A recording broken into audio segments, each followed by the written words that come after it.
Hi, this is me with my friend Ingen, who's also a Zen priest. He trained with Norman Fisher and others at Zen Center San Francisco. And we've known each other for many years. We got lots of things in common. He's just had dinner. And we started off this evening discussing what does it mean where the rubber hits the road. So we're going to go back to that conversation just as a starting point. What does it mean, Ingen? Well, what does it mean? It means different things to different people, and currently my thinking on it is it's where the karma, your karma, meets the Dharma, and the Dharma is the teaching of Buddhism.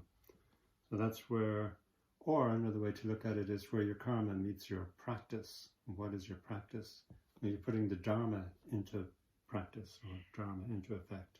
Could you explain to people who are new to these concepts, karma and dharma, what they actually mean in reality? Okay, so karma is volitional activity. So it's the activity based on your intentions. That would be your karma. Now, usually when people talk about karma, they say things like, oh, that's your karma. And what they really mean is something more like, that's your bad luck. Or if it is your karma, what they're talking about is karma vipaka, the results of karma. So what is it that results from our intentional activity? And then karma can either be good or bad, positive, negative, skillful or unskillful. But there's also the karma of things that we didn't create, you know, like maybe sexual abuse when we were children. We didn't choose that. Yeah. So that's not really our karma. That's not our volitional activity. That's not a result of our volitional activity. That's accidental or incidental. And you can be walking down the street and be hit by a bus. It's nothing to do with your volitional activity, but your volitional activity could have some influence in that. Like you could be on your mobile phone sending text messages and not paying attention to what's going on around you, in which case being hit by the bus is not so much to do with your volitional activity as a lack of paying of attention. But what about, so in my work as a counsellor and therapist, you know, I do come across people who have experienced sexual abuse, and I don't want them to feel like that's trivialized. Well, it's not trivialized, but it's not, you can't say that's your karma, or you can't say that's a result of your volitional activity. You're a victim. And like being mugged on the street, you're a victim. Because that was my understanding of the term karma. Yeah. That's what I thought it meant, was the things that other people have done to you. Yeah. And that seems to be the way it gets used in the West, or in modern Western circles. A lot of people use it that way. And what they really mean is something more like, that's your lot. That's the hand that you've been dealt. And you have to figure out a way of negotiating your way through that difficulty or through that hardship. And do you think that the tools of Buddhism are enough? Let's say in an extreme example of sexual abuse, do you think the tools of Zen and meditation and that type of thing, have you seen people heal from extreme abuse through Zen practice? You know, I'm not so sure that you can start off being with the pain and hurt that comes from abuse like that. If meditation is enough, or Buddhist teaching is enough, it may be. I'm sure there are stories in history where it was enough. There are many stories of really tragic lives being turned around by the Dharma. Have you got any practical examples or tangible examples, or even an example of your own history and your own life that you feel that you've transformed through the practice? Well, there's a story that comes to mind. I think the person's name is Kisagotami in ancient India, who brought her dead child, baby, infant, to the Buddha with the belief that the Buddha would be able to kind of resurrect the child.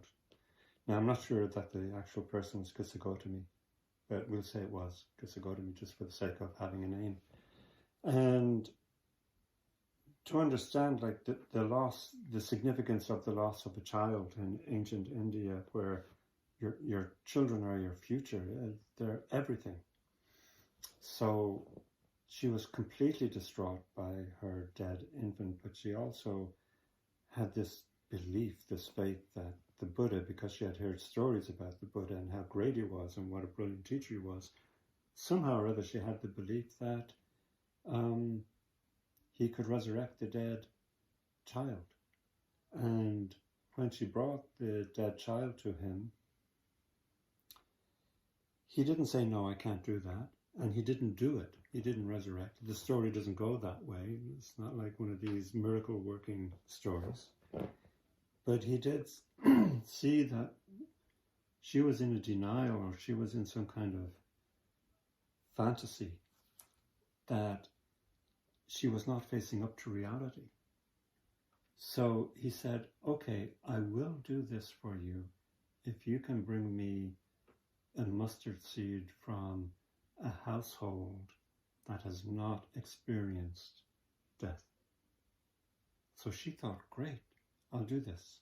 I'll find a mustard seed from a household that has not experienced death. And so she went from door to door and then from village to village. And each time she said, do you have a mustard seed? I said, yes, but have you experienced death in this household? And the story was always the same. Yes, it's only 6 months ago that my grandmother died, or it's only 6 months ago that my son died, or it's only 6 months ago that my husband died. And gradually she learned, it sank in, that everybody experiences death. Death or suffering. Or suffering. So she began to see that she was not unique. I kind of forget how we got onto that story. Mm-hmm. But then she realized that she needed some kind of practice or some kind of way of making sense of this life. And she asked the Buddha for a refuge, and the Buddha accepted her into the Sangha. Okay, so I suppose that's the first of the Noble Truths, is that all life is suffering. Well, that there is suffering. It's not that all life is suffering, just that there is suffering. That there is suffering, and that it's kind of, it seems to get into the cracks anywhere and everywhere. Yeah, eventually we are going to experience suffering. Is that, I mean, some people would be put off Buddhism the minute that they see that as the first noble truth, that there is suffering. Some people would say, I'm not interested in that. That's like a really pessimistic sort of dour picture of life. What would you say to that? Well, that's the starting point. It's not the ending point. It's the starting point. And it's one of the things that I really appreciated about Buddhism, because by the time I came across Buddhism, I had already experienced suffering. And it was clear to me that, yes, there is suffering in this life. And then the question is there something we can do about it? Excuse me. Or is there some way that we can understand it in order to undo its hold over us? I would like you to speak like personally rather than abstractly, if you don't mind, because I feel like it might be of more use to our listeners. So I realise I'm putting you on the spot, but I'd like to ask you, how is Buddhism then? How has it, you said you'd already encountered suffering by the time you came across Buddhism, so how has Buddhism helped you personally to manage your own suffering? Well, I'm going to disagree with you and think that talking more generally is more helpful to people, because okay.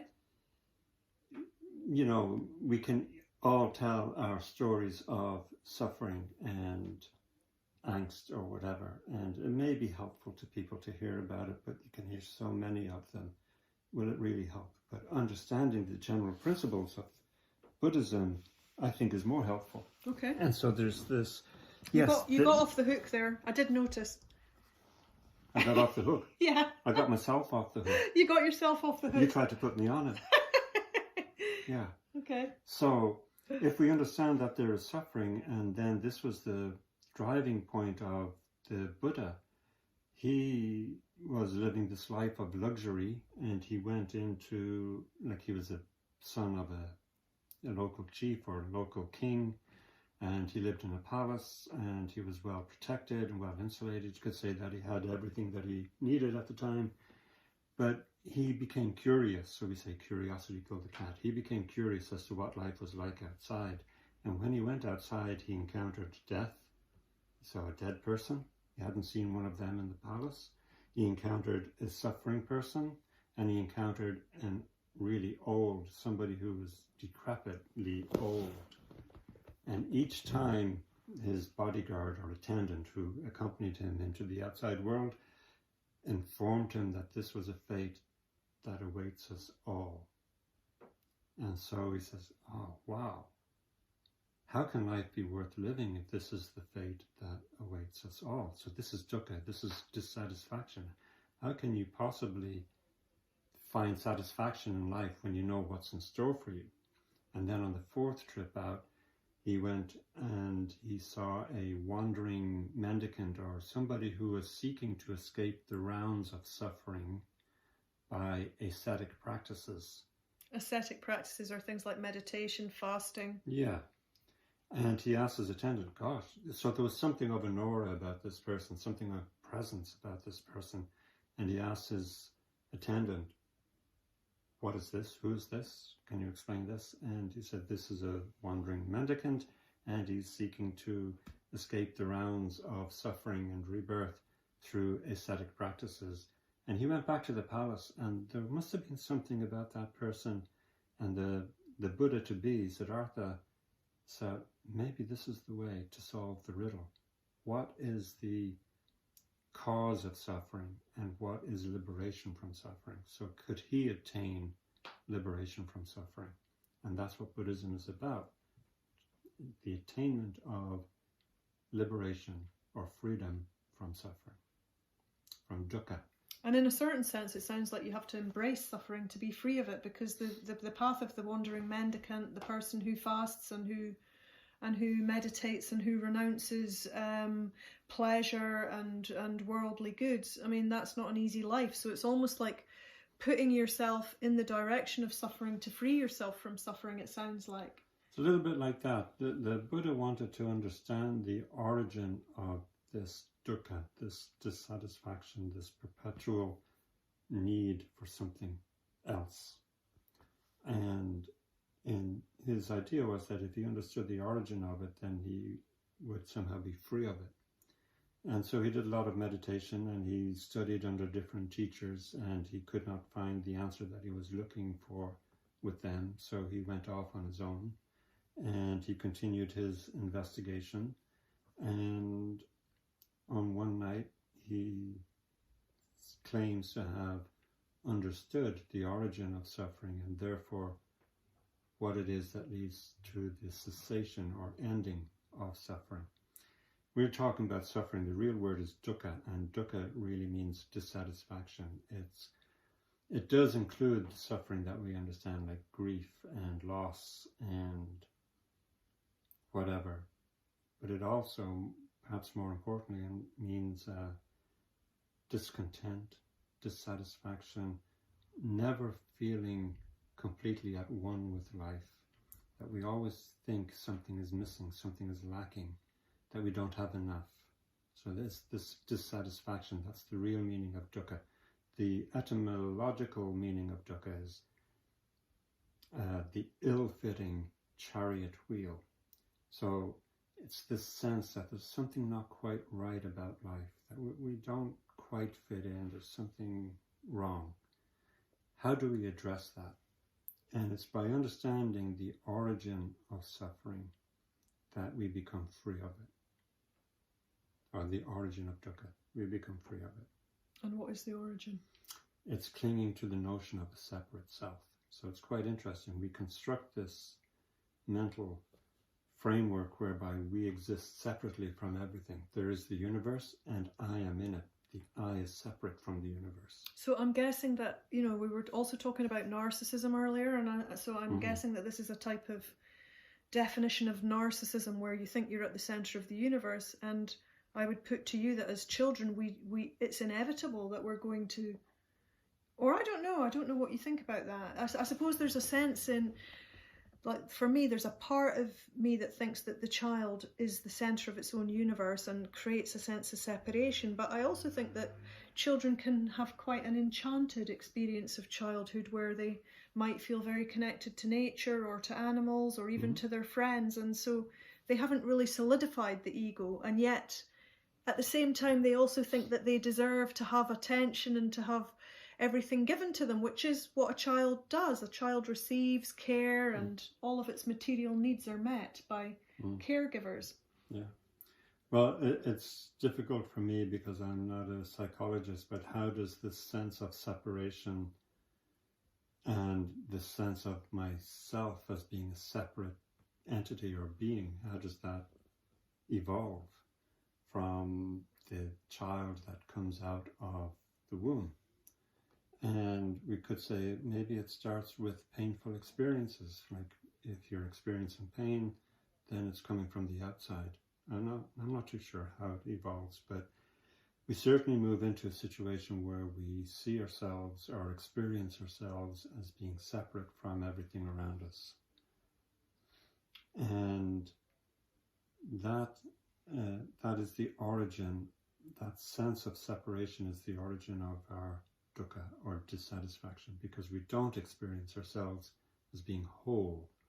Now, I don't know, I haven't done any regression to see what it was like in the womb, and maybe in the womb we actually do feel whole. I don't know. Maybe in the womb we feel separate. I don't know. But this sense of separation is because we feel separate, we're not complete. And it's that lack of completion that is our dissatisfaction. So if we can let go of the sense of separation, then we become part of the whole and we are no longer dissatisfied.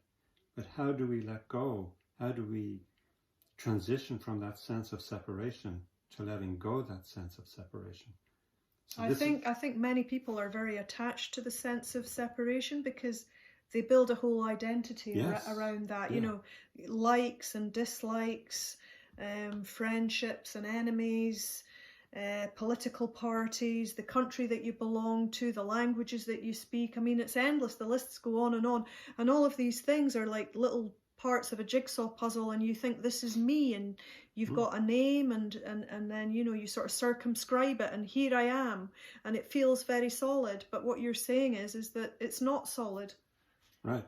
So all these things, all our likes and our dislikes, they tell us who we are, and they tell us how we're different, and they confirm that sense of separation. And if we actually can manage to let go of that sense of separation, then we experience the wholeness, the fullness, and the complete sufficiency of the whole. So we no longer feel as though we lack something. And we're no longer grasping. We're no longer grasping because we have everything. Yeah. So that is... Amen to that. Ending the sense of separation. Yeah, no separation. Thank you for explaining it so beautifully. Well, it's a pleasure. Yeah, and I hope it's helpful to somebody. Can't be sure that it is, but if they want further to explore this situation, they can. Yeah, and how can people get hold of you, Ingen? I do have a website, www.ingenji.info. How are you spelling Ingenji? Ingenji. Ingenji. That's it, ingenji.info. Thank you. Welcome, thanks.